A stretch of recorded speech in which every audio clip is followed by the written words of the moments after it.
오늘은 24년 2월 11일인가요? 11일. 오늘 여러분들 그 설 명절 아직도 가족과 함께 하고 계시고 또 내일까지 휴일이니까 여러분들 그 편안한 시간을 가지고 계시겠지만 오늘도 여러분들 하나님의 말씀으로 함께하는 시간을 갖기로 하겠습니다. 오늘은 지난주에 이어서 언약궤에 대해서 그 네 번째 시간을 갖기로 하겠습니다. 지금 벌써 이제 4시간째인데 앞에 3시간 동안 우리가 언약궤에 대해서 살펴봤죠. 언약궤라고 하는 것은 결국 우리가 하나님을 어떻게 알아가고 그 하나님이 어떻게 각자 안에서 말씀으로 역사해서 하나님을 예배하느냐 하는 거기까지 가는 거거든요. 언약궤가 있음으로써 하나님께 제사나 예배가 있는 거예요. 언약궤가 없으면 하나님께 제사와 예배가 없어요. 그래서 언약궤가 있다는 것은 즉 하나님을 섬기게 되는 이 일의 시작이 바로 언약궤다 이렇게 생각하시면 돼요. 자, 그럼 언약궤라는 것이 어떤 의미를 가지고 있는지 오늘 네 번째 시간이지만 그 언약궤에 대해서 좀 설명을 하고 넘어가도록 하겠습니다. 앞에 3시간 동안은 그 언약궤를 어떻게 해서 언약궤가 생겼고 언약궤 안에 뭐가 들었고 구약 때는 어떻게 하나님의 언약궤가 생겼고 지금 이 신약에서는 그 언약궤가 왜 이렇게 언약궤 속에 이런 것들이 있어야 하느냐 하는 것까지 말씀을 드렸어요.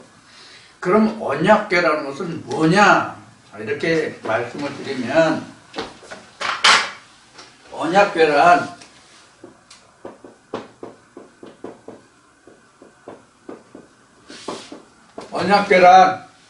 비밀이다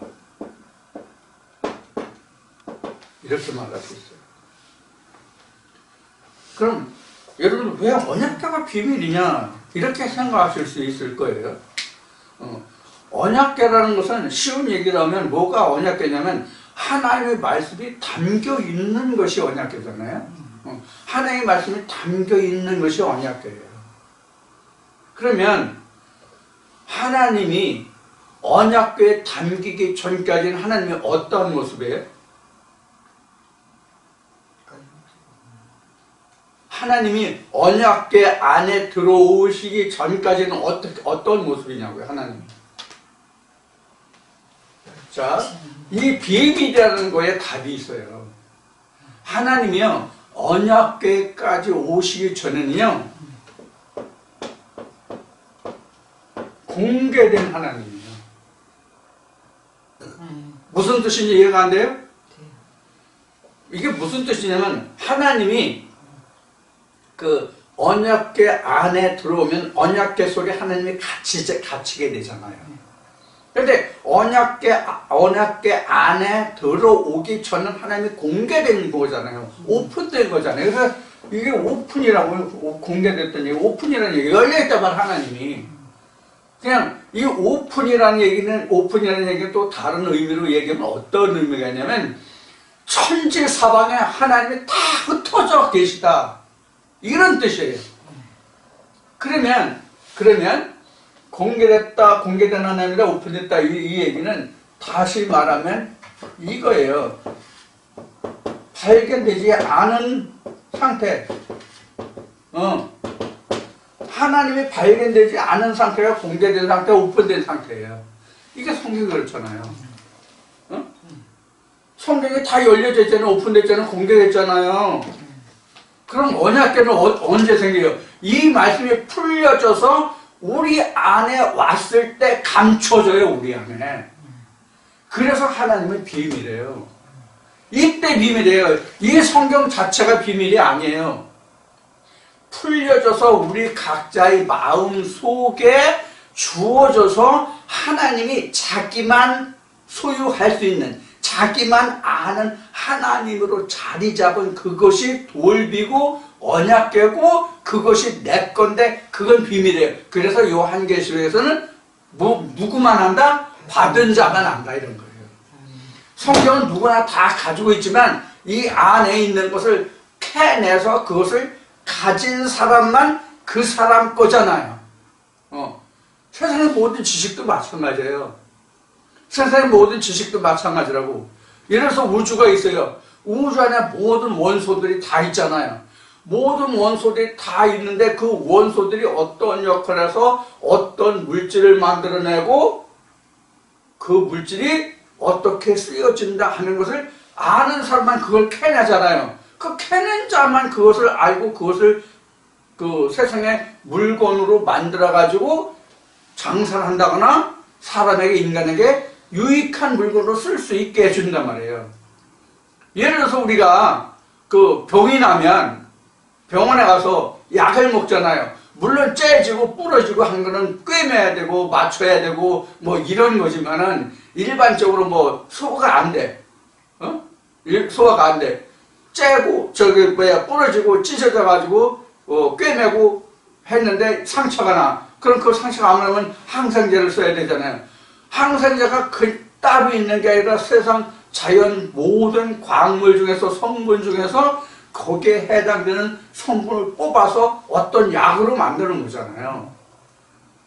바로 이러한 세상의 모든 만물 중에 있는 그런 원소들을 뽑아서 약을 만들어서 필요한 적재적소에 쓸 수 있게 하는 것과 같이 이 성경이 그러하단 말이에요. 이 성경이 그래서 우리가 이 성경은 다 공개되고 오픈된 것이지만 이 안에 담겨진 그 원소들을 찾아서 내가 그것을 간직하면 이게 비밀이고 이것이 언약궤라고. 그래서 받은 자의 비밀이 받은 자의 모르기 때문에 비밀인 거예요.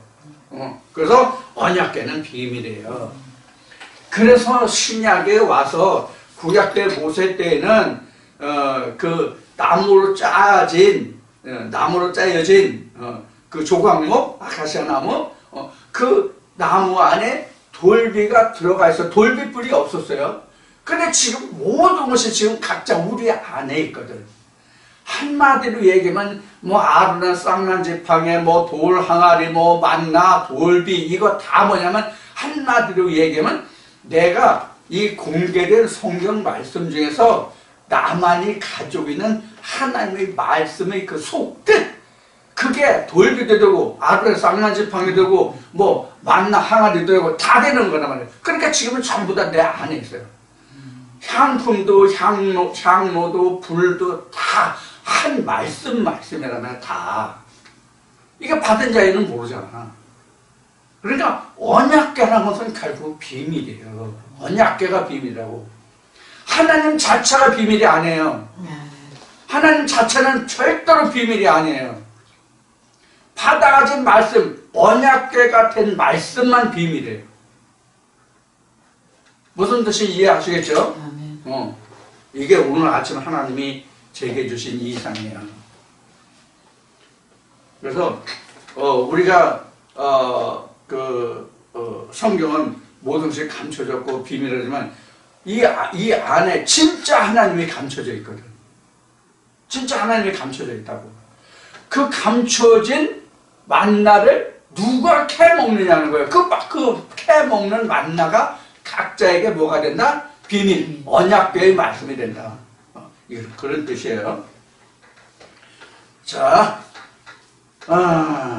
그러면 오늘은 히브리 9장 본문의 말씀대로 언약궤가 뭔지 이제 잘 이해가 되셨죠? 이런 언약궤가 있는 사람은 정말 복받은 사람이에요. 언약궤가 있는 사람만 복받은 사람이에요. 언약궤 없으면 소용없어요. 그래서 전에 제가 많이 얘기했던, 초창기에 많이 이야기했던 그 내용 중에 뭐가 있냐면 이 성경, 돌비, 이 본문, 이 말씀을 아무리 딸딸딸딸 창세기부터 요한계시록까지 진짜 토시 하나 안 달리고 다 암기한다 할지라도 이 본문은 돌비가 안 된다, 언약궤가 안 된다 이렇게 얘기하는 거예요. 언약궤가 안 된다는 얘기는 그 말씀이 내게 비밀의 말씀이 아니라는 얘기예요. 누군지 보면 아니까. 암기해서 아는 거나 책을 보고 아는 거나 본문 아는 건 똑같잖아요. 그러나 그 속 뜻은 틀리잖아요. 그래서 아무리 본문을 수만이 아니라 지금 얘기한 것 같이 창세기 요한계시록까지 모든 성경 구절을 다 암송해서 읽어갈 수 있더라도, 말할 수 있다 할지라도 그것은 내게 언약궤가 안 된다. 언약궤가 안 된다 하는 뜻은 구원의 생명의 말씀이 아니다. 그런 얘기란 말이에요. 그래서 로마서에는 율법으로는 의롭다 함을 입을 육체가 없다 이렇게 된 거예요. 그러니까 언약궤 비밀의 말씀이 있어야 내가 하나님께 생명으로 나갈 수 있는 자가 되는 거예요. 이것을 잘 이해하시고 이 말씀을 들어주시길 바랍니다. 이제 지난주까지 지난주 수요일까지 해서 우리가 말씀을 본 것이 히브리서 9장 1절부터 5절까지 말씀을 봤을 거예요. 자, 그럼 이제 6절부터 보겠습니다.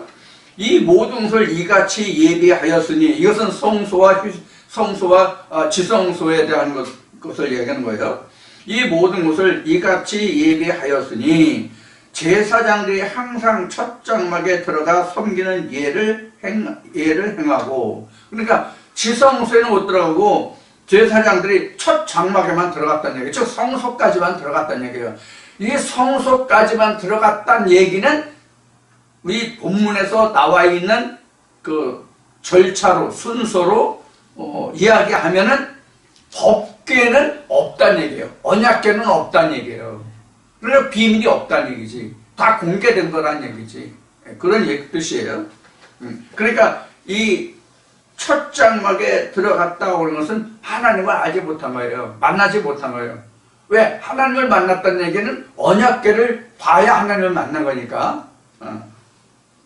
그런 의미예요. 자, 7절에 오직 둘째 장막은 대제사장이 홀로 1년 1차씩 들어가되 피 없이는 아니하나니 이 피는 자기와 백성의 허물을 위하여 드리는 것이라. 자, 여기에 피가 나왔어요.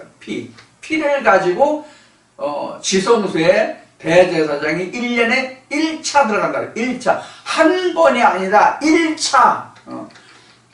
1년에 1차씩 들어간다. 그러니까 1차니까 이것이 2번 들어가든 3번 들어가든 관계가 없어요. 1차. 그러니까 그 기간이 1년에 한 차례뿐이 없다. 그런 뜻이에요. 한 차례만, 1년에 한 차례만 대제사장이 들어간다. 그러면 이것을 우리가 성경 속에서 좀 볼 수 있어야 돼요. 찾아내야 돼요. 뭘 찾아야 되냐면, 여기서 대제사장은 모세 때로 보면, 이때도 이제 모세 율법에서 하나님을 섬길 때이긴 하지만, 이때는 대제사장이라면 아론 족속 중에서 임명된 대제사장이 있었잖아요. 근데 출애굽 당시에 보면 대제사장보다 더 큰 자가 있었죠. 아론보다 더 큰 자가 있었잖아요. 누구예요? 아론보다 더 큰 자가 누가 있었나요? 모세가 있었잖아요. 그래서 아론은 1년에 한 차례, 그러니까 하나님을 섬기는 그날, 그러니까 국면의 우리가 이제 쉬운 예로 대속죄자라고 그럽시다. 그래서 백성의 모든 죄와 허물을 사해주는 그 대속죄자. 여기 지금 그 백성의 피와 함께 1년에 1차씩 들어간다고 했잖아요. 피 없이는 못 들어간다고 되어 있잖아요. 그러면 이스라엘 백성의 모든 죄와 허물을 하나님께 드리는데, 이게 대체적으로 언제냐면은 레위기에 나와 있고 출애굽부터 나와 있지만은 이스라엘 백성들의 가장 큰 명절이 뭐냐면 6월절이란 말이에요. 6월절. 이 6월절에 이스라엘 백성들이 죄상을 받는 날이에요, 사실은. 6월절이. 왜 그러냐면 6월절이 죄로부터 벗어나는 날이잖아. 즉 사망으로부터 벗어나오는 날이잖아. 이 말을 그래서 영어로는 패스오버잖아요. 패스오버가 사망에서 생명으로 옮겨졌다는 뜻이잖아요. 자, 그래서 우리가 사망할 상태에서 생명으로 넘어오는 것이 6월절이거든요. 그래서 이 6월절 어린 양이 이스라엘 백성들은 가장 큰 명절이고, 이 날이 히브리 원력으로 하면, 달력으로 하면 뭐냐면 아비벌, 즉 우리가 말하는 정월이란 말이에요. 1월달이란 말이에요. 지금 이제 마치 음력이 우리 오늘 초이틀인데, 음력 정월 초이틀이잖아요. 이런 날이에요. 그래서 이스라엘 백성들이 그 유월절을 통해서 모든 죄 사함을 받는 거란 말이에요. 왜 유월절이 죄 사함을 받는다라고 우리가 말을 할 수가 있느냐 하면 양의 피와 고기를 통해서 이스라엘 백성들이 죄에서 빠져나와서 생명으로 가잖아요. 그럴 때문에 죄 사함이라고 이야기하는 거예요. 자, 그러면 여기에 뭐가 들어갔어요? 양의 피가 들어갔잖아요. 양의 피가. 출애굽 때는 양의 피를 문설주에 발라가지고 그것을 이제 표시를 했잖아요. 이 지금 양의 피를 문설주에 발랐다는 것이 현재 우리로 보면 언약궤가 돼요. 현재로 보면 그 말씀이 피가 됐잖아요. 생명이니까. 응? 그 말씀이 우리 언약궤, 그 문설주가 된단 말이에요. 문설주라고 하는 것은 그 문지방을 넘어갈 때 그 문에 그 틀이 사실은 문설주예요. 근데 사실은 문설주는 그 밑에 우리 문지방이라고 하잖아요. 문지방이 사실은 문설주예요. 왜냐면 발이 그 문지방을 넘어가야 안으로 들어가고 밖으로 나오고 그러잖아요. 그러니까 그게 경계선이란 말이에요. 이 경계선인데 이 문설주라고 하는 것은 이스라엘의 그 출애굽 역사로 보면 문설주 역할을 한 것이 무엇이 있는가 하면은 홍해가 있고 요단강이 있고 여리고성이 있어요. 문설주가 이렇게 있는 거예요. 이스라엘 백성들에게. 그러니까 그때마다 하나님이 우리를 유월시켜 주신 것이죠. 그래서 우리는 그 이스라엘 백성들이 출애굽할 때 그 문설주에 피를 발랐다는 것이 성경에는 출애굽 때 한 번 나왔지만 이스라엘 백성들의 출애굽 역사를 보면 문설주의 역할한 마디마디가 곧 지금 얘기하는 홍해와 요단과 여리고성이라고. 그래서 마지막 문설주가 되는 것이 여리고성이에요. 그래야 우리가 가나안 본토에 들어가죠. 그래서 우리에게 지금 언약궤를 공부하고 있는데 언약궤 그럼 언제 생기냐면 홍해도 있고 요단강도 있고 여리고성도 있는데 이 문설주 넘어가는 과정이 이 세 과정이 있는데 우리에게 언약궤가 생기는 것은 요단강도 아니고 요단강과 여리고성을 함락시키고 넘어갔을 때 그때 그래서 우리에게 언약궤의 말씀이 생기기 시작해요. 언약궤에 늘 말씀이 생기기 시작해요. 이것을 우리가 성경의 시제로 보면 삼일제란 말이에요. 삼일제. 그래서 성경에 보면 이제 우리가 이제 이사야 공부를 이제 구절 이제 이거 언약궤 끝나면 이제 창세기 말씀을 공부할 텐데 다시 이제 창세기 끝나고 이사야 말씀을 보면 이사야서에 보면 히스기야 왕 때에 히스기야 병들어 죽게 생겼을 때에 하나님이 주신 징조가 있어요. 첫 해는 어느 식물을 먹고 그 다음 해는 어느 식물을 먹고 3년째는 어느 식물을 먹고 하는 말씀이 나오거든요. 이 3년째 내가 스스로 신고 거두어서 양식을 취할 수 있는 그 때가 바로 언약궤가 있는 날이에요.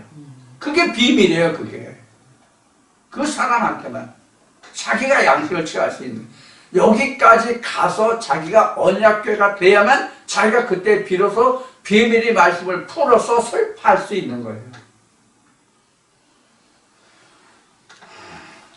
자, 이거를 여러분들에게 이제 참고로 말씀드렸고, 그래서 이제 7절의 말씀을 보면 1년 1차씩 들어가되 피 없이는 아니하나니 이 피는 자기와 백성의 허물을 위하여 드리는 것이라. 여기서 중요한 내용이 뭐냐면 대제사장이 1년에 1차씩 한 차례 한 번 들어가는데 한 번이라는 게 지성소에 딱 한 번만 들어가는 게 아니에요. 제사를 위해서 필요하다면 몇 번씩 드나들 수가 있어요. 근데 그것이 1년에 한 차례뿐이 없다는 것 뿐이에요. 그게 1년에 1차씩이에요. 자, 그런데 여기서 중요한 게 뭐냐면 대제사장은 지성소에 들어가는데 그 백성의 피를 가지고 들어간다고 되어 있잖아요. 백성의 피를 가지고 들어가는데 백성의 피만 가지고 들어가는 것이 아니라 자기 피로 가지고 들어간다고 되어 있어요. 이게 중요하다고. 자기 피로 갖고 들어가. 이게 무슨 뜻이냐? 바꿔 말하면 대제사장이라고 할지라도 그 사람이 온전한 사람이 아니란 말이에요. 사람은 자기도 하나님께 대한 죄와 허물이 있단 말이에요. 다만 백성을 대표해서 백성의 피를 가지고 지성소에 들어가는 것뿐이에요. 그럼 자기도 백성 중에 하나잖아. 일상으로 돌아가면. 그럼 자기 피도 갖고 들어가야지. 백성의 피만 갖고 들어가는 게 아니라. 이게 제사장의 가장 근본된 기본된 임무예요. 이것을 어떤 의미로 말씀을 드리냐면, 목사들이 단에서 말씀을 전할 때 그 자기 교회에 있는 자기 교회 신도라고 그럽시다. 뭐 신도 또는 성도 얘기하잖아요. 그 자기 교회에 출석하는 성도들이나 신도들에 대해서는 뭐 잘했다 잘못했다 이래야 된다 저래야 된다 그러니까 뭐 헌물을 내 뭐 이러잖아요. 그럼 자기는 돌아보냐 안 하는 거예요. 자기가 지금 하나님의 말씀을 선포한다는 것은 그 자리가 어떤 자리가 됐든 전에 무슨 자리예요? 지성소에 있는 자리라고. 지성소의 위치란 말이에요. 하나님의 말씀을 증거하는 그 시간은 내가 들판에서 하든 화장실에 가서 하든 교회 단에서 하든 어디에서 하든지 간의 장소 불문하고 하나님의 말씀을 증거하는 그 자리가 지성소의 자리가 되기 때문에 그때는 자기 죄와 허물도 백성들이 자기 교회 성도와 신도들의 죄와 함께 하나님께 구해야 된다고. 사실 엄격히 말하면요, 우리 세상에 말이 있듯이 그 자식들이 잘 되고 못 되는 것은 그 부모한테 그 책임이 있다 이렇게 얘기잖아요. 그 부모의 그 자식, 그 자식을 보면 그 부모를 알 수 있다 이런 말이 있고, 친구를 보면 그 사람을 알 수 있다는 말이 있듯이 우리가 믿음 안에서 신앙 안에서 똑같은 말이에요. 이런 말을 하면 참 제가 부끄러운 존재가 되지만 하나님의 말씀이 그렇단 말이에요. 자, 이것이 이제 우리가 히브리 9장 7절에서 우리가 읽어볼 수 있는 말, 들여다볼 수 있는 뜻이에요. 자, 7절이 그렇고 8절부터 성령이 이로써 보이시는 것은, 지금 이게 여기서 성령이 보였다고 돼 있잖아. 지금 여기서 시작이. 자, 봅시다. 성령이 이로써 보이시는 것은 첫 장막에 서 있을 동안에 성소에 들어가는 길이 아직 나타나지 아니한 것이다. 이게 무슨 말이냐면 첫 장막에서는 하나님의 뜻이 나타나 있지 않다는 뜻이에요. 첫 장막에서는 하나님의 뜻이 드러난 게 아니란 말이에요. 잘 보세요. 자, 성령이 이로써 보이신 것은 첫 장막에 서 있을 동안에 성소에 들어가는 길이 아직 나타나지 아니한 것이다. 이것이 뭘 얘기냐면 하나님의 첫 언약에는 지성소에 들어가는 그게 없다는 얘기예요. 보이지 않았다는 얘기예요. 그럼 누가 보였어요, 이거를요?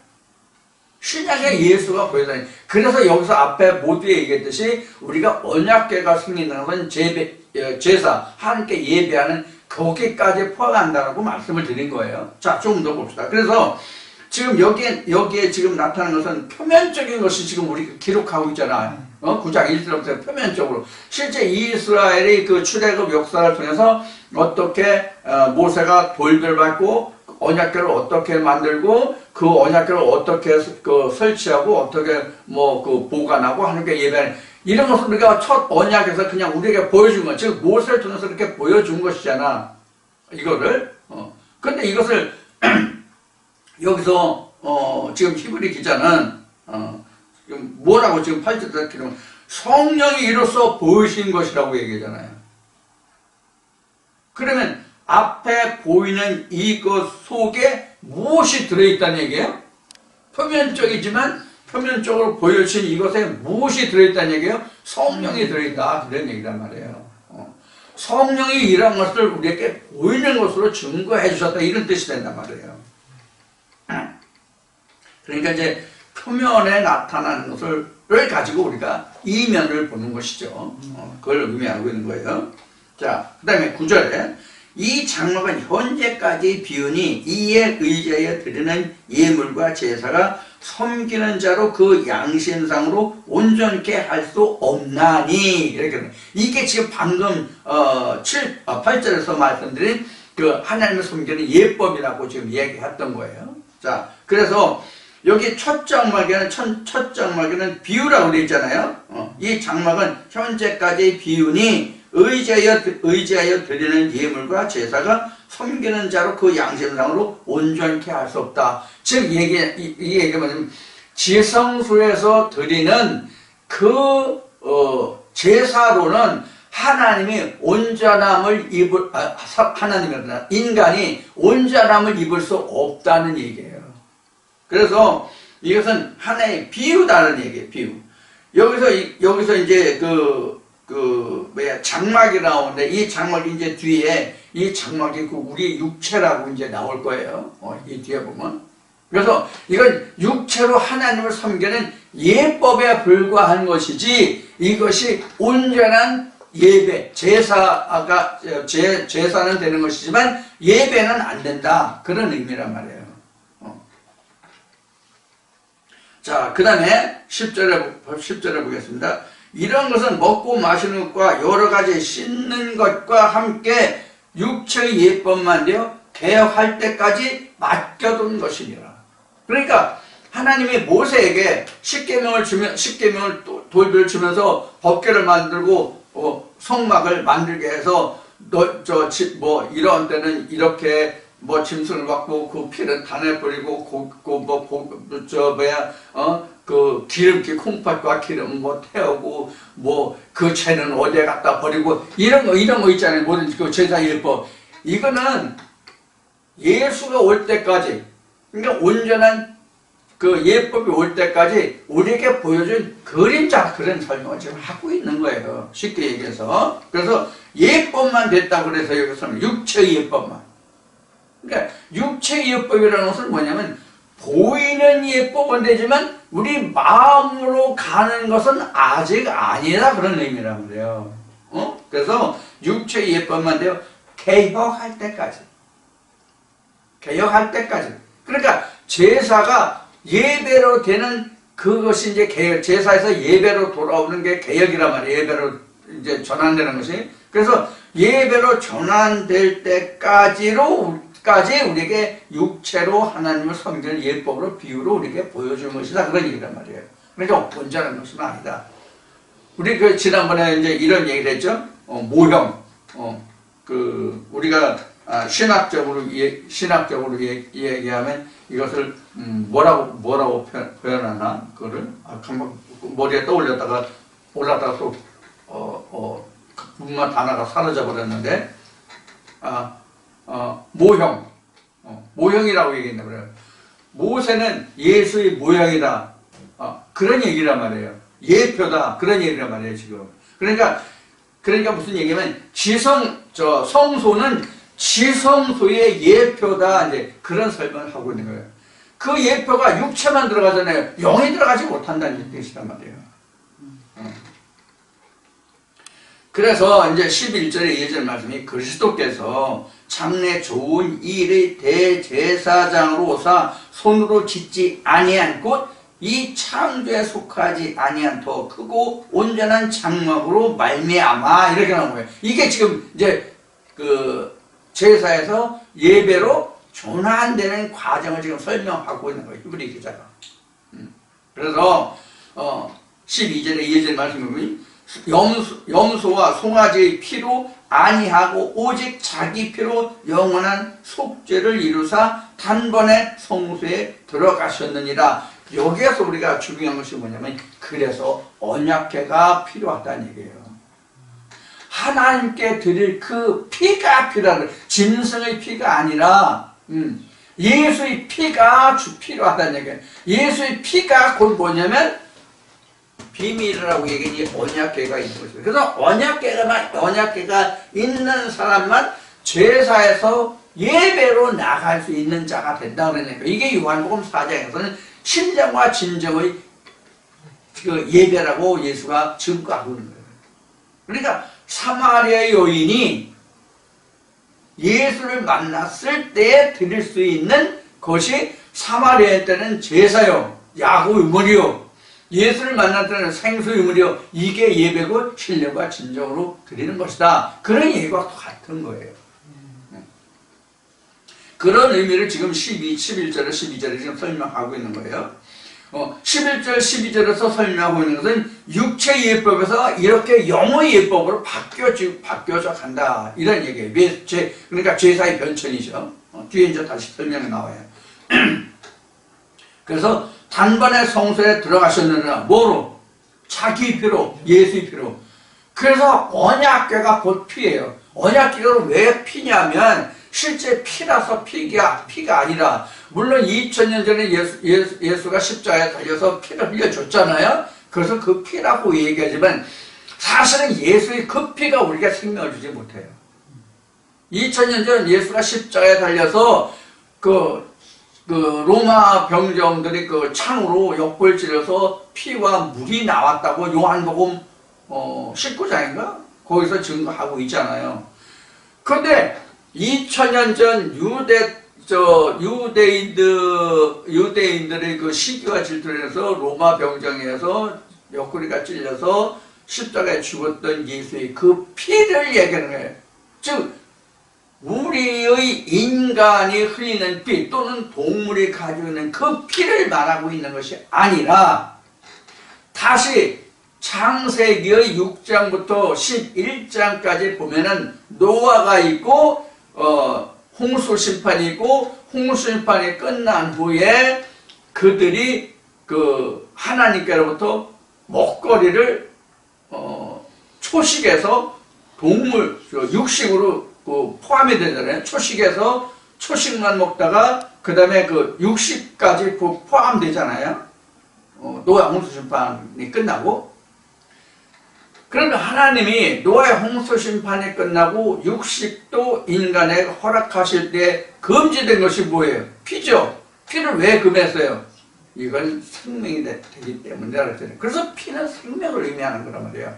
그럼 이 피는 우리 인간의 생명을 뜻하는 것이 아니라 하나님 안에서 사는 피, 하나님에서 영생을 얻는 그 과정을 피라고 얘기한단 말이에요. 그러니까 하나님의 말씀이 그 풀려진 말씀이 언약궤가 우리에게 피인 거예요. 그러면 언약궤는 다른 말로 하면 또 피라고 할 수 있어요. 왜냐면 언약궤가 생명이니까. 생명은 피를 말하니까. 그래서 예수가 만찬 때에도 제자들에게 포도주를 따라서 이건 내 피라고 그랬잖아요. 이건 내가 너희들에게 주는 생명이라는 것을 의미하는 거란 말이에요. 빵은 본문을 얘기하는 거고 그 피는 예수의 언약의 말씀을 얘기하는 거예요.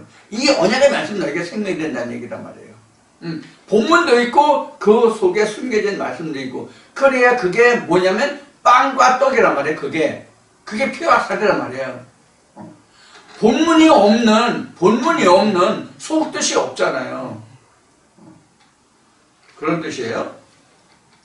자, 그래서 13절에 보면 12절을 이제 봤고요. 13절에 보면은 암소와 황소의 피와 및 암송아지 재로 부정한 자에게 뿌려 그 육체를 정결케 하여 거룩게 하거든. 이게 이제 구약 때, 모세 때 제사법에 이렇게 했잖아요. 그래서 제사함을 받았다고 그때는 그렇게 규례를 만들었잖아요. 하나님이. 그것을 말하는. 그런데 그것도 해서 우리가 제사함을 받는다고 했는데 하물며 14절에 하물며 여기서 이제 예배로 오는 거예요. 예수의 피로 오는 거예요. 그래서 하물며 영원하신 성령으로 말미암아 험없는 자기를 하나님께 드린 그리스도의 피가 어찌 너의 양심으로 죽은 행실에서 깨끗게 하고 살아계신 하나님을 섬기게 못하겠느냐 그랬어요. 자, 그러면 여기서 하나님께 드린 그리스도의 피가 이렇게 되잖아요. 하나님께 드린 그리스도의 피가 이렇게 하는데 우리가 여기서 생각할 때 방금 앞에서 제가 말씀드린 2000년 전 유대 땅에서 그 로마 병정에서 옆구리를 찔려서 흘린 그 피를 생각하시면 안 된단 말이에요. 그 피가 실제로 2000년 전 십자가에서 죽었던 예수가 옆구리를 찔려서 흘렸던 그 피가 그때 당시에 예수에게는 생명이 됐을지 모르지만 그것을 보았던 그 사람들이나 제자들이나 믿는 사람들에게는 생명이 안 됐다고. 이게 무슨 뜻인지 이해를 하시려는 건데, 그래서 설명이 필요하겠죠. 그러면 이것이 누구에게나 똑같이 옛날이나 지금이나 장차 똑같이 영원히, 그러니까 지금이나 옛날이나 장차나 그러니까 영원이잖아요. 영원히 똑같이 예수의 피는 그럼 뭐냐? 언약궤란 말이에요. 그래서 언약궤라고. 그럼 2000년 전에 예수가 십자가에서 죽었을 때 그 피가 자기의 허물을 벗기고 자기는 하나님께 구원의 피가 됐을지 모르지만 그 피가 내가 찔려서, 네가 찔려서, 아니면 내가 직접 찔리지 않았더라도 그 피를 내가 받아서 내가 죄사함을 받을 수 있냐 하는 걸 생각하라고요. 그럼 제가 여러분들에게 이 부분을 좀 더 좀 현실화시켜서 설명을 한다면, 지금 여러분들 예수의 피를 받고 있는 거란 말이에요. 예수의 피를 받고 있는 거예요. 그러면 내가 여러분들에게 전한 이 말씀 자체가 여러분들에게 그 예수의 피가 돼요? 안 된단 말이에요. 여러분들은 이 말씀을 좇아서 여러분들이 다시 예수의 피로 만들어야 된단 말이에요. 이게 그동안 수없이 얘기했던 뭐예요? 떡반죽이란 말이에요. 떡반죽. 이것은 내 언약궤에서 나가는 말씀이지 여러분들이 언약궤의 말씀에서 나온 말씀이 아니란 말이에요. 쉬운 얘기를 하면. 그러니까 여러분들이 제 언약궤에서 나가는 말씀을 받고 여러분들도 다시 여러분들이 언약궤 말씀, 그 비밀의 말씀을 여러분들이 간직해야만 여러분들이 영혼에 대해서 무엇을 할 수 있어요? 언약궤의 말씀을 전할 수 있다고. 내 영혼에 대해서. 이거 수없이 얘기해요. 내 영혼을 내 양을 치라, 내 양을 치라, 내 양을 먹이라. 요한복음 21장에 예수가 베드로가 한 얘기 있잖아요. 이게 바로 이 얘기란 말이에요. 그래서 자기 영혼을 목회하는 그거란 말이에요. 그래서 여러분들은 먼저 자기 영혼을 목회하는 거예요. 그럼 우리도 여기 말씀에 히브리 9장에 있는 말씀같이 처음에는 다 똑같이 나나 너나 할 거 없이 똑같이 율법적으로 표면적으로 하나님께 나가는 거예요. 그러다가 그 말씀이 이제 앞에 얘기한 것 같이 여리고 성에 함락되면 그때부터 언약궤가 된다고 그랬잖아요. 그때부터 그 언약궤하고 오면 신앙 제사는 패하고 언약궤로 나가는 생명의 말씀으로 나갈 수밖에 없는 거지. 자연적으로 그래야 된다고. 누가 그 말씀의 속 뜻을 아는데 본문만 가지고 가겠냐고. 무슨 뜻인지 이해되시죠? 그 내용을, 그 속 뜻을, 우리 이제 앞에 사도행전 17장, 18장에서 18장, 19장에서 공부했듯이 내가 공부해서 이 문장을 아는 것과 그 말씀을 속 뜻을 낱낱이 풀어서 설명한 것과 같으냐고. 이런 얘기란 말이에요. 그래서 이제 수학도 수학의 가장 기초적인 인수분해 공식을 이야기한 적이 있잖아요. 인수분해 공식을 이야기한 적이 있는데 인수분해 공식만 알 뿐만 아니라 모든 문제를 인수분해해서 볼 수 있는 능력이 있으면 누가 공식만 가지고 씨름하겠냐고. 모든 세상의 문제는, 사람이 인생에 살아가는 문제는 함수와 함수거든요. 그럼 함수와 함수인데 그 함수를 단순화해서 인수분해해가지고 같은 것끼리 모아놓으면 그것이 수학에서의 함수와 같은 항을 묶어서 간단화하는 거란 말이에요. 수식의 방정식의 간단화라는 거예요. 이것은 어디서 시작하냐면 인수분해에서, 분수분해에서부터 시작한단 말이에요. 그래서 x가 이렇게 5개 있고 y가 몇 개 있고 이러면은 x는 x대로 모으고 y는 y대로 모아서 또 자연수는 자연수대로 모아서 x 플러스 y 이퀄 10이다 20이다 그러면 그 x는 x대로 y는 y대로 해가지고 그 항을 단순하잖아요. x가 2개면 x 자수이고 y가 2개면 y 자수이고 이렇게 되잖아요. 자, 그래서 이론 1차 방식, 이론 2차 방식, 이렇게 얘기해서 그 함수에서 1차 함수, 2차 함수, 3차 함수 이렇게 얘기하잖아요. 성경도 마찬가지란 말이에요. 그래서 이것을 같은 말들끼리 묶고, 이런 것은 단어는 이렇지만 그 의미를 보면 하나님이 우리에게 주시는 의미의 말씀을 보면 그 호흡을 보면 이런 말씀이네, 이런 말씀이네, 이렇게 해서 자꾸 같은 말씀을 같은 인수끼리 모아놓으면은 그것이 이제 항이 되잖아요, 항. 그래서 항과 항을 다시 전체를 다 해서 풀면 나중에는 그게 뭐가 되냐면 언약궤라는 비밀의 말씀, 피의 말씀, 생명의 말씀이 된다. 그런 의미예요. 이것을 요한계시록 10장으로 얘기하면 이게 작은 책이란 말이에요. 그러니까 언약궤는 다른 말로는 또 작은 책이라도 말할 수 있는 거예요. 그게 언약궤고 생명의 말씀이에요. 하나님의 말씀이 무수히 많지만, 즉 이 성경 말씀이 엄청 많잖아요. 그러나 이 말씀 자체가 다 여러분들에게 언약궤가 돼요? 안 되잖아요. 또 이 말씀이 다 언약궤가 됐다 할지라도 언약궤에 들어있는 뜻과 이 성경에 들어있는 뜻이 같아요? 같지만 다르고 다르지만 같단 말이에요. 이게 무슨 표현인지 잘 들으세요. 잘 이해하셔야 돼요. 다르지만 같고 같지만 다르다는 이 얘기를 잘 들으시라고, 이해하시라고. 여러분들이 어떤 의미로 말씀드리는지. 같지만 다르다는 얘기는 무엇을 말하냐면 이 본문의 말씀으로 보는 것과 이것을 내가 받아가지고 언약을 말씀 결국 같은 거잖아요. 틀리면 안 되잖아요. 그런데 어떤 때 이것이 달라요? 언약궤가 안 된 사람에게 언약궤를 말하면 언약궤가 그 사람들에게는 전혀 생소한 거란 말이에요. 언약궤가 있는 사람은 표면적으로 얘기해도 듣고 이면적으로 얘기해도 다 들어요. 그런데 언약궤가 없는 사람은 표면적으로 해도 잘 못 듣는단 말이야. 이것이 예수가 말한 것이 뭐라고 표현했냐면 니고데모에게 내가 너에게 세상으로 설명해도 다 못 알아듣는데 하늘의 것을 얘기하면 너희들이 알 수 있겠어? 너희들이 진짜 그 맛을 알아? 이런 뜻이 된단 말이에요.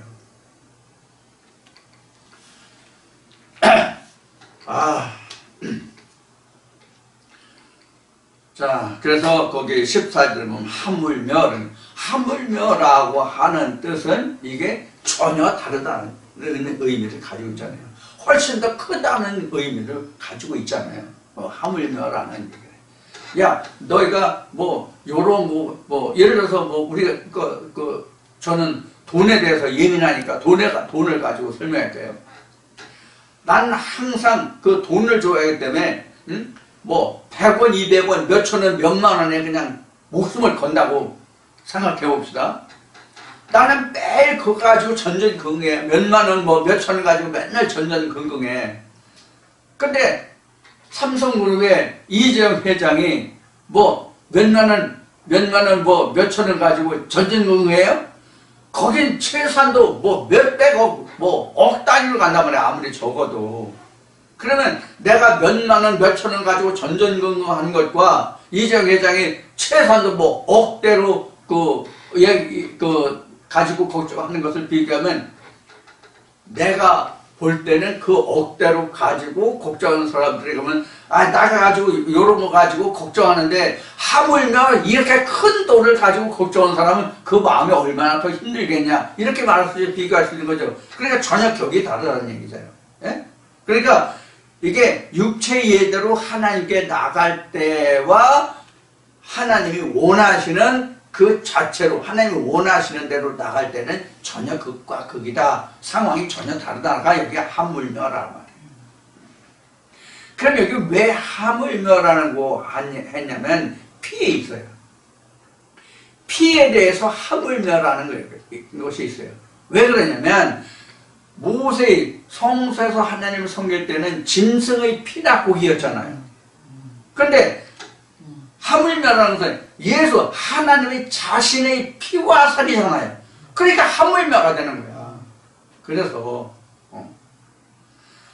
대신 다른 것까지 예표로 드리는 것으로도 제사함을 받았는데 하물며 내 자식의 피와 살려는 것은 그 얼마나 크고 그러냐. 그것이 어떻게 죄사함을 못 받겠냐 이런 뜻이잖아요. 그래서 하물며가 들어간 거예요. 여기군요. 하물며 그래서 이제 그 이어지는 말 하물며 영원하신 성령으로 말미암아. 영원하신 성령이라는 이 말이 뭐냐면 언약궤 예수 피가 살이에요. 이게 영원하신 성령이 바로 이거입니다. 그럼 왜 그 영원하신 성령이냐면 이 성령을 우리 신학을 그 의존해서 신학을 바탕으로 말하는 성령이 2000년 전 예수가 죽어가지고 부활해가지고 예수의 제자들에게 오순절을 통해서 성령이 임했잖아요. 그러니까 예수가 죽은 후에 즉 2000년 전 그 오순절을 통해서만 성령이 주어졌고 그때부터 성령이 있다라고 생각하기 때문에 이게 어려운 거란 말이에요. 이 성령이.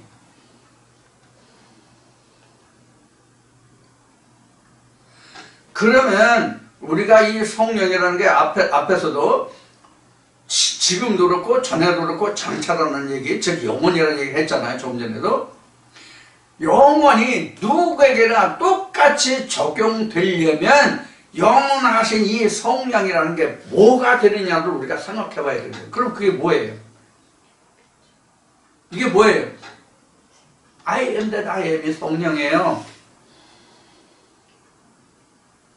I am that I am이 성령이고 하나님이고 예수고 그렇다고. 그러면 하나님이고 성령은 똑같아요? 나눌 수가 없어요? 근데 이 성령이 육신을 입으면 그게 예수라는 얘기 이미 오래전에 했잖아요.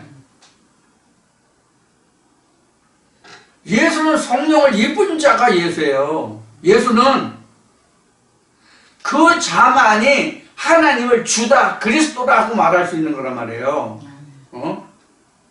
즉 언약궤가 있는 사람만 하나님이 주가 되고 그리스도가 된다고. 그 외에 다른 사람들에게는 주와 그리스도가 되지 못한다고. 자기 입으로는 할 수 있을지 모르지만 실상이 안 된단 말이에요. 이것을 여러분들 반드시 기억해야 돼요. 누가 주를 주라 하고 그리스도를 그리스도라 하느냐. 이것이 고린도전서 12장에서 성령으로 하지 아니하고는 주를 주라 할 수 없다라고 정의한 말씀이에요. 아이고 답답.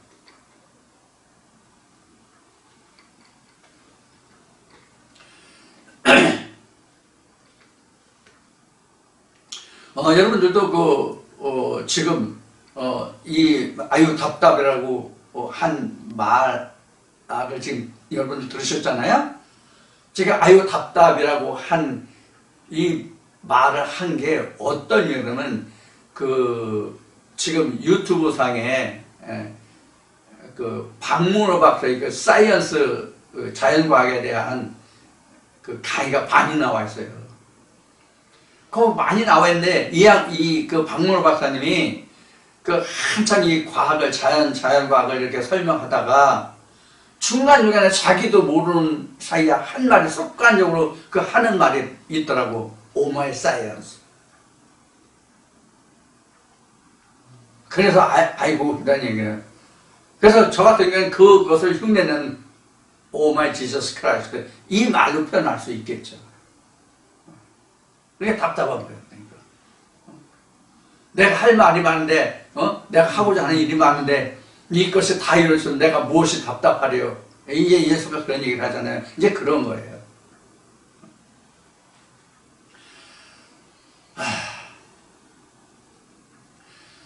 자, 그래서, 짐승의 피와, 고기로도 하나님을 섬겼고, 죄사함을 받았는데, 하물며 하나님의 아들인 하나님의 아들이라고 그래 성경은 표현하겠지만 하나님 자신이란 말이에요. 결국은 I am that I am 속에 하나님도 있고 예수도 있기 때문에 함께 있기 때문에 그래서 신학이 이 말을 풀지 못한 거예요. 아직까지. 요한복음 14장에는 아버지와 내가 하나다는 말을 그래서 못 푸는 거야. 이걸 몰라서. 자, 그래서 지금 이어지는 말씀에 그 예수의 피가 흘러, 즉 성령 자체인 영원하신 성령 그 자체가 어떻게 하나님을 섬기게 하지 못하겠느냐라고 14절 끝에 그것을 설명하고 있는 거예요. 짐승의 피로도 하나님을 섬기고 제사함을 받았는데 하물며 하나님 자신의 피로 제사함을 받지 못하겠느냐? 이런 얘기란 말이에요. 그게 지금 14절 그 끝에 기록한 말이에요. 이거 섬기게 못하겠느냐 이런데 그게 앞에 12절 13절 거기에 이제 그 짐승의 피로도 이제 거룩하되고 제사함을 받았는데 이런 말씀이 있기 때문에 14절 보면 하나님을 섬기게 못하겠느냐는 제사함을 받지 못하겠느냐 이 말씀을 같은 거예요. 자 15절에 이를 인하여 그는 새 언약의 중본이, 여기서 그는 새 언약의 중본이 이거는 예수를 말하는 거예요. 모세가 아니고 예수예요. 예수가 하나님, 우리 인간으로 하여금 하나님께로 나아가는 길을 열어주는, 즉 하나님과 인간을 연결해주는 통로가 되잖아요. 그래서 여기서는 중보라고 그런 거예요. 그래서 다른 말씀은 코너스톤, 모퉁이 돌도 됐고요. 그렇잖아요. 중보자는 하나님고 예수라는 그 에베소 말씀도 있고요. 그렇단 말이에요. 그래서 새 언약의 중본이 이는 첫 언약 때에 범한 죄를 속하려고 주사 부르심을 입은 자로 하여금 영원한 기업의 약속을 얻게 하려 하십니다. 여기서 영원하신 그 기업의 약속은 영원한 기업이라는 하나님 나라예요. 우리가 얘기하는 그 기업이 우리가 전에 교회 다닐 때 뭐 하나님 나라가 못도 있고 뭐 금보석이고 거기엔 거지도 그 집이 뭐 금으로 쌓여 있고 뭐 보석이고 뭐 이런 이야기들을 하고 듣기도 했는데 그런 것이 아니고 하나님 자체가 우리의 기업이란 말이에요. 하나님 자체가 우리가 아버지의 보좌에 앉는다고 해서 하나님 나라가 우리의 기업이고 보좌예요. 기업이고 우리에게 유업이에요. 그러니까 이제 영생이죠. 자, 그래서 지금 15절에 기록된 말씀은 새 언약의 중본이, 이것은 새 언약의 중본은 예수 자체, 그 언약계가 새 언약의 중본이에요. 그래서 새 언약의 중본이 이는 첫 언약 때는 모세 율법이에요. 첫 언약 때에 범한 죄를 속하려고. 그러니까 여기서 모세가 그 성전으로 보면 모세가 성소가 되고 예수가 지성소가 되는 거예요. 그래서 모세와 예수가 함께 있어야만 그게 온전한 언약궤예요. 그것이 요한계시록 말하면 크리스탈스예요. 유리바다예요. 그것이 지금 그 15절 중간에 있는 죄를 속하려고 주사 부르심을 입은 자로 하여금 영원한 기업의 약속을 얻게 하려 하십니다. 이것이 이제 그 답이에요. 영원하신 성령이. 자, 그러면 16절 봅시다. 유언한 자가 죽어야 되나니 유언은 그 사람이 죽은 후에야 견고한즉 유언한 자가 살았을 때에는 언제든지 효력이 없느니라. 이렇게 되어 있어요. 16, 17절 두 절 말씀을 봤어요. 여기서 유언과 유언에 대한 효력이잖아요. 간단히 말하면, 요약하면. 그러면 우리가 이 부분에서도 유언과 유언에 대한 효력을 우리가 그 히브리 말씀을 보면 예수가 한 말이잖아요. 예수가 한 말이 유언이고 그 효력은 예수가 죽어야 효력이 있다. 이렇게 되잖아요. 그럼 오늘 우리에게 오늘날 유언이 뭐예요? 그럼 오늘날 우리는 예수에게 무슨 유언이 있냐? 우리에게 우리가 이 시대를 타임머신을 타고 2000년 전으로 고솔 올라가가지고 예수한테 언약을 받았어요? 유언을 받았어요? 그 유언을 받아야 내가 이렇게 저기 있잖아. 이래서 유언이라고 한다고 한 예를 들어서 요한복음 14장에서 17장까지 예수가 제자들에게 고별 설교를 하잖아요. 내가 아버지를 꼭 간다. 쉴 곳이 많은데 만약에 없으면 내가 쉴 곳을 예배하고 너에게 다시 올게. 이런 말씀. 또 내가 가면 너에게 보여서 성령을 보내줄 것이라 성령이 너희가 이렇게 성령이 너희가 이렇게 가르치고 뭘 하리라 이런 말씀이 있잖아요. 이게 이제 유언이란 말이에요. 살아생전에 한 말이 유언이잖아. 살아생전이 가장 유언이 저기 무슨 지금은 미리 그 재산이 많고 한 사람들은 그 유언장을 써가지고 변호사를 입회해서 그 공증을 선다고 그러대. 그래야 그 유언이 효력이 있다고 그러더라고요. 그래서 가장 정확한 유언이 효력을 발생하려면 그 사람이 어떤 상황에서 유언했냐를 따져요. 세상적으로는요. 그래서 그 사람이 예를 들어서 치매가 걸렸다고 해서 치매 걸린 환자였다고 해서 그 사람이 유언을 남겼어요. 근데 자식들이 볼 때 그것이 제정신으로 한 것 같지가 않아. 큰아들한테 분명히 뭐 어느 빌딩 어느 땅을 준다고 했는데 유언에는 그게 없어. 예를 들어서 그렇다면 그건 평상시에 내가 아버지한테 그래 들었는데 아니 어머니한테 그런 얘기를 들었는데 유언장에 보면 그게 없어.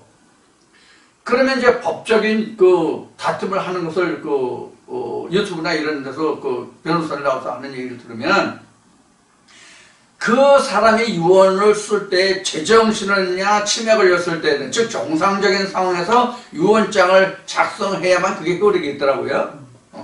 그래서 제정신이 아닌 그러니까 치매가 걸린 이후에 작성된 유언장은 무효야. 쉬운 얘기로 하면 이제 그래요. 그것도 뭐 법적으로 맞는 상황을 따질 필요성이 있는지 없는지 모르겠는데 단순하게 보면 그렇더라고요. 자, 그래서 그런 유언이라는 것은 그 사람이 자식들에게 아니면 세상에서 마지막 남기는 말이잖아요. 그게 유언이잖아요. 그럼 그 유언이 그 사람 살아있으면 유언이 효력이 없어요. 반드시 그 사람이 죽어야 효력이 있어요. 세상적으로 그렇단 말이에요. 세상적으로. 영적으로 지금 그렇다라고 지금 히브리 기자가 쓰고 있는 거잖아요. 그러면 우리는 언제 어떤 방법으로 지금 예수에게 우리가 유언을 받았냐고. 그럼 우리는 지금 유언 받은 게 뭐예요? 어떤 유언이 우리에게 그 예수에게 유언이 받았냐고, 유언을. 여러분, 무엇이 유언이라고 할 수 있겠습니까? 우리에게 현재.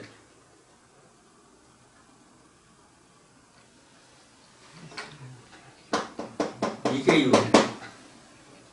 각자 마음에 와 있는 그 말씀이 유언이라고. 이 언약궤의 말씀이 유언이 된다고. 왜 유언이 되느냐면 이것이 실상이 되는 것이 완전히 내 것이 되는 것이 아버지 보좌에 갔을 때만 드러나거든. 이게 약속이 지켜지는 거거든. 그러니까 지금 이 언약궤는 우리에게 유언이에요. 지금 내가 살아 호흡하는 생명은 되지만 이 자체가 내 거는 아니야. 현재 내 거가 아니야. 내가 다 내 거가 아니라는 얘기는 지금 그 말씀이 내 거가 아니라는 뜻이 아니에요.